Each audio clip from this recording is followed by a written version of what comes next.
कृष्णा नदीत शेरी नाल्याचं पाणी मिसळून नदी प्रदूषित होऊ नये म्हणून 93 कोटींची योजना आखली आहे। या योजनेला तातडीने मान्यता मिळण्यासाठी प्रयत्न करू।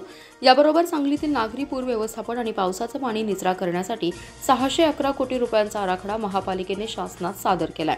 याला मान्यता मिळण्यासाठी प्रयत्न केले जाईल अशी ग्वाही पालकमंत्री चंद्रकांतदादा पाटील यांनी दिली आहे। महापालिका क्षेत्रातील विविध कामांचा आढावा घेण्यासाठी पालकमंत्री पाटील यांनी जिल्हाधिकारी कार्यालयात बैठक घेतली। या बैठकीला आमदार सुधीर गाडगीळ, आयुक्त शुभम गुप्ता, उपायुक्त शिल्पा दरेकर, शहर अभियंता पृथ्वीराज चव्हाण, ड्रेनेज विभागाचे कार्यकारी अभियंता चिदानंद कुर्णे तसेच महापालिकेचे अधिकारी उपस्थित होते।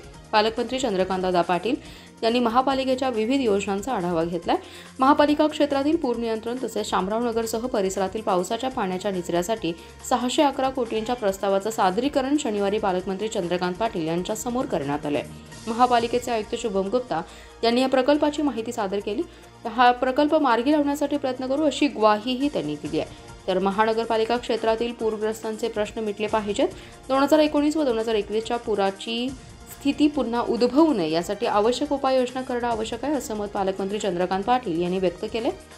शेरी नाल्याचं सांडपाणी कृष्णा नदीत मिसळतं, त्यामुळे नदी प्रदूषण होते। आरोग्याचा प्रश्नही उद्भवतोय, त्यामुळे सांडपाण्यावर प्रक्रियेसाठी 93 कोटी 31 लाख रुपयांचा प्रकल्प शासनाकडे प्रस्तावित केलाय।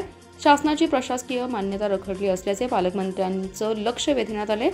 त्यावर या संदर्भात पाठपुरावा करू, लवकरच प्रशासकीय मान्यता मिळवू असे पालकमंत्री चंद्रकांत पाटील यांनी आमदार सुधीर गाडगे यांना आश्वस्त केले।